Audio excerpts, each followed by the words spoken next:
Assalamualaikum warahmatullahi wabarakatuh. Saya Dr. Asadi Budi, spesialis THTKL. Hari ini kita akan kembali untuk menjawab pertanyaan-pertanyaan dari teman-teman. Eh, Tanpa panjang lebar, kita mulai dari pertanyaan-pertanyaan yang berikut.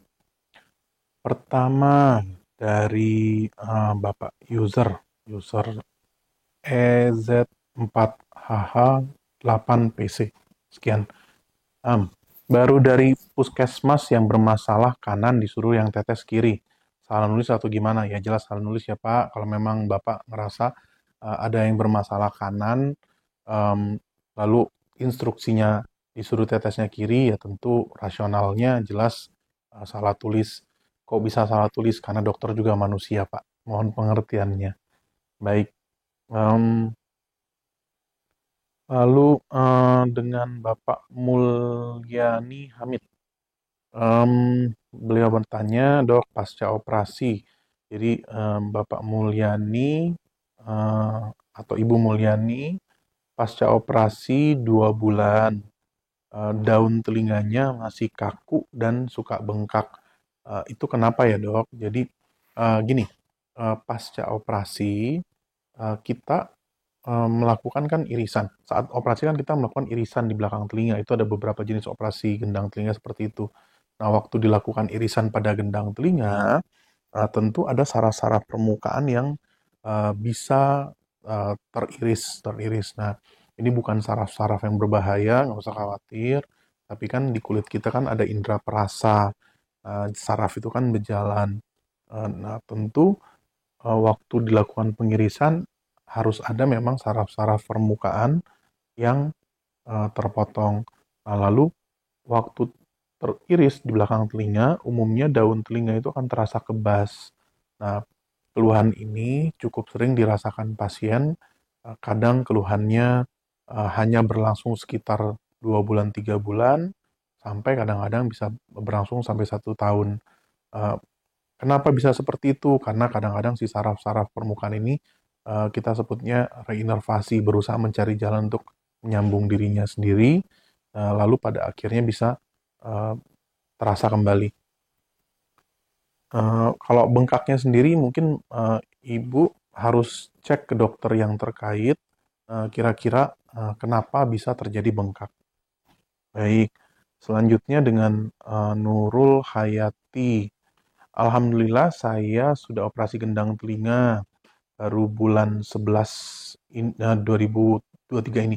Oke, selamat ya Ibu Nurul. Apakah kemungkinan akan bisa berlubang lagi? Nah, ini juga sebenarnya sudah pernah dibahas. Jadi, waktu kita melakukan penambalan gendang telinga, penambalan ini kan bersifat rekonstruksi. Misalnya kita serupa dengan misalnya kita melakukan penambalan ban ya, misalnya penambalan ban.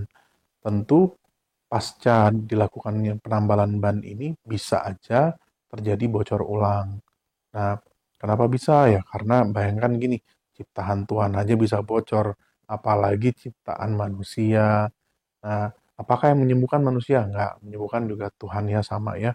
Jadi prinsipnya eh, waktu dilakukan penambalan selalu ada kemungkinan untuk terjadi bocor ulang. Nah, mungkin pertanyaan yang sering mengikuti adalah kalau eh, sudah pasca operasi, apa yang baik dilakukan atau apa yang baik dihindari agar tidak sampai bocor ulang. Baik, prinsipnya sih gini, telinga kita itu sebenarnya tidak ada perlakuan spesial. Jadi setelah dilakukan operasi, ya yang harus kita lakukan adalah hati-hati, jangan sampai pecah ulang dengan cara apa? Jangan dikorek-korek. Artinya biarkan proses alaminya terjadi dengan sebagaimana mestinya. Karena waktu kita korek-korek, kan mungkin aja gendang telinga kita pecah oleh korekan itu. Nah, lalu biasanya kalau untuk eh, infeksi bisa terjadi akibat misalnya batuk pilek. Maka dari itu kalau misalnya Bapak Ibu ada batuk pilek, jangan buang ingus paksa dan harus segera langsung diobati. Jangan biarkan berlarut-larut, nggak ke dokter terus aja dibiarin, akhirnya keluhannya bertambah berat. Kalau bertambah berat ya otomatis pada akhirnya bisa pecah lagi gendang telinganya. Begitu. Baik, selanjutnya dengan Bapak Arif Nugroho. Assalamualaikum warahmatullahi wabarakatuh. Saya mau menanyakan, apa benar kalau gendang telinganya robek, kalau tidak ditambal akan terjadi bakteri dan berakibat fatal? Baik, jadi prinsipnya gini Pak, gendang telinga ini kan sebenarnya adalah proteksi. Salah satu fungsi dari gendang telinga ini kan sebenarnya proteksi. Nah, bayangkan kalau misalnya Bapak punya rumahnya bagus, daun pintunya nggak ada, atau misalnya dibiarin terbuka, ya kan otomatis kan bisa bahaya, itu udah bagian rumahnya, bisa maling bisa masuk. Nah, sama dengan gendang telinga. Nah, kita diciptakan dalam dalam saluran telinga kita ada yang namanya gendang telinga. Gendang telinga ini tidak hanya berfungsi sebagai organ untuk menghantarkan suara, tapi gendang telinga juga berfungsi sebagai proteksi agar misalnya kalau kita berenang itu nggak masuk air ke dalam ruangan telinga tengah, karena ruangan di dalam gendang telinga itu adalah ruangan yang steril. Kalau misalnya dimasuk kuman, ya otomatis bisa beresiko untuk membuat infeksi ke dalam telinga. Nah, maka dari itu betul bisa beresiko menyebabkan bakteri masuk. Nah, tapi apakah bisa berakibat fatal? Nah, itu tergantung jenis penyakitnya. Karena jenis kuman kan beda-beda. Apakah semua kuman kita bisa perlakukan sama? Ya tentu tidak. Jadi artinya tergantung jenis penyakit yang terkait. Baik, selanjutnya eh, ada pertanyaan beberapa yang berulang, jadi tidak saya bacakan lagi. Dengan Zaina JF. Anakku sangat sulit membersihkan telinganya. Gimana kalau mau dibersihin nangis kejer. Oke, jadi gini, eh, saya udah berulang-ulang kali sebenarnya menjelaskan ini. Kalau telinga itu sebenarnya tidak perlu dibersihkan. Em, bayangan aja gini, saya kan dokter THT. Anak-anak saya mulai dari anak saya lahir sampai anak saya paling gede sekarang umur 14 tahun, itu belum pernah saya bersihkan. Nah, artinya telinga tidak usah diganggu-ganggu. Nah, waktu telinga tidak diganggu, nanti di dalam telinga itu, di dalam saluran telinga itu akan ada minyaknya. Nah, bukan kotoran ya, minyak. Jadi minyak itu menyelimuti saluran telinga. Itu bukan kelainan dan itu bukan kotoran dan itu tidak perlu dibersihkan. Karena minyak itulah justru yang mencegah gatal.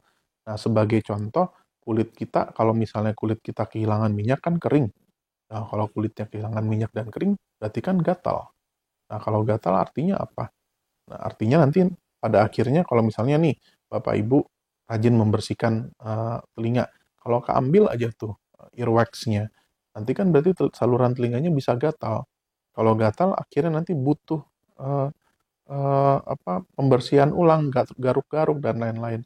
Akhirnya muncullah lingkaran yang tidak pernah berhenti, yang dimana waktu ada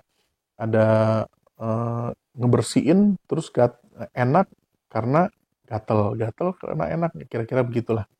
Jadi sebaiknya hindari pemakaian cotton bud. Membersihkan telinga juga tidak segitu tidak segitu wajib setiap harinya, tidak segitu harus selalu dibersihkan. Justru saya sangat merekomendasi hindari ganggu-ganggu saluran telinga, termasuk hal-hal seperti pakai earphone, masukkan jari, itu juga sama. Kita tidak boleh mengganggu saluran telinga sama sekali. Nah, kalau misalnya kita nggak ganggu, umumnya telinga akan bersih alami. Jadi minyak yang di sana itu akan regenerasi dan akan keluar alami. Lewat mana ya? Lewat saluran itu sendiri, tanpa kelihatan. Tuh. Dengan lanjut ya, dengan food food 3089. Dokter, kuping aku terasa seperti kayak ada sesuatu yang tersumbat. Pendengaran berkurang, sebelumnya aman-aman aja.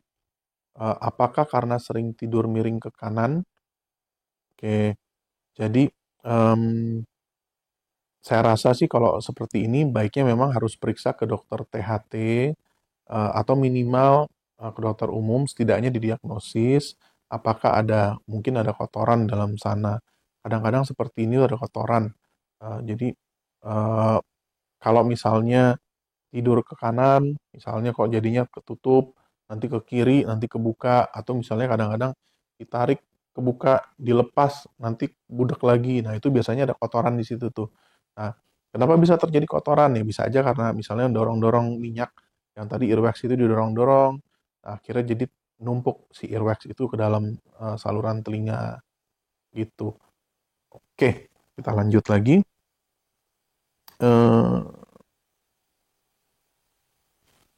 dengan Sulantari. Dengan Sulantari, telingaku sedari SD kelas 6 sampai dewasa selalu keluar cairan. Nanah hijau bau lagi. Kata dokter THT, gendang telingaku bolong. Aku selalu dijauhi orang-orang karena aku bau conge. Eh, intinya ibu atau bapak Sulantari ini lalu dan akhirnya dia tadinya rutin ke THT dan akhirnya beli obat tetes propolis dari Brazil. Akhirnya telinganya sembuh. Nah, em, prinsipnya gini, sebenarnya saya udah pernah bahas ini juga. Itu kan propolis itu kan madu ya. Nah, madu ini memang secara alami punya properti anti bakteri, itu benar, itu nggak salah. Nah, tapi apakah madu ini aman untuk dimasukkan ke dalam gendang telinga? Itu jujur saya tidak bisa berkata apa-apa karena sampai detik ini belum ada satupun penelitian yang jelas mengenai madu yang ditetes ke dalam saluran telinga. Nah, artinya apakah menjadi bahaya kah? Apakah kan dia mempunyai efek ototoksik atau merusak rumah siput atau tidak? Itu tidak bisa diketahui. Nah, tapi kemungkinan besar yang terjadi dengan Bapak atau Ibu Solantari, em, si si telinga tadinya sering infeksi. Nah, karena sering infeksi ditetes dengan obat dengan cairan madu. Nah, karena madu punya efek anti infeksi, ya otomatis jadinya reda. Nah, tapi kalau di center umumnya waktu kita lihat tuh si gendang telinga biasanya tetap aja bolong, tetap aja berlubang. Nah, harus dipisahkan. Lubang memang belum tentu congean.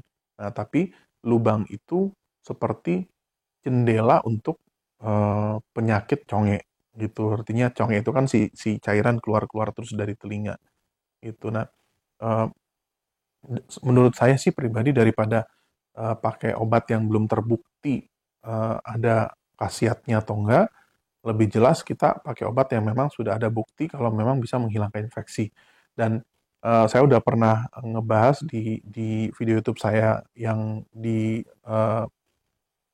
bulan apa saya lupa tuh. Kalau hati-hati loh, tidak semua obat tetes telinga tuh aman masuk ke dalam saluran telinga. Karena kalau misalnya saluran telinganya gendangnya lobang, diteteskan obat tetes telinga yang sebenarnya ototoksik atau bisa beracun pada rumah siput, yang terjadi justru malah si eh, rumah siputnya bisa bisa turun fungsinya.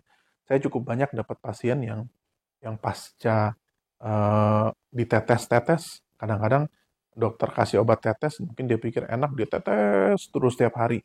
Nah, bertahun-tahun dia pakai karena dia ngerasa enak. Akhirnya suatu ketika waktu diperiksa ke dokter THT, ternyata pendengarannya udah turun. Jadi pendengarannya hilangnya banyak banget. Nah, padahal kalau kita lihat jenis penyakitnya bukan penyakit yang berbahaya, tapi kok pendengarannya turun banget. Nah, itu kadang-kadang karena obat tetes telinga dipakai tanpa ada alasan yang jelas. Itu. Baik. eh Bapak dari Ahmad Rodsadi. Pak, saya habis operasi gendang telinga yang berlubang, darah keluar terus dan bagian telinga bengkak. Gimana cara menghilangkan bengkaknya? Biasanya gini Pak, biasanya sih dokter akan sudah meresepkan obat-obatan anti bengkak dan anti nyeri. Baik tentunya eh, konsultasikan ulang ke dokter yang terkait yang mengoperasi. Kalau memang ada pembengkakan atau ada perdarahan, ya tentu harus ditangani. Jenis operasi juga tentu akan berpengaruh. kenapa bisa sampai terjadi seperti itu. Baik, selanjutnya, oke, kelihatannya memang sudah ini cukup cukup banyak pertanyaan-pertanyaan yang memang diulang-ulang. Ya, prinsipnya, eee eee, saat ini ya memang namanya gendang telinga itu adalah suatu, struktur yang sangat penting, penting ini untuk, pendengaran dan untuk, proteksi terhadap saluran, telinga tengah. Nah, maka dari itu, hindari ganggu-ganggu telinga, terutama hindari pakai cotton bud. Kalau misalnya, ngerasa ada yang salah dengan telinganya, memang lebih baik langsung kontrol ke dokter THT. Kalau sulit coba cari puskesmas terdekat. Kalau misalnya, puskesmas bingung, minta rujukan ke dokter THT yang terdekat. Oke, sekian dari saya. Assalamualaikum warahmatullahi wabarakatuh.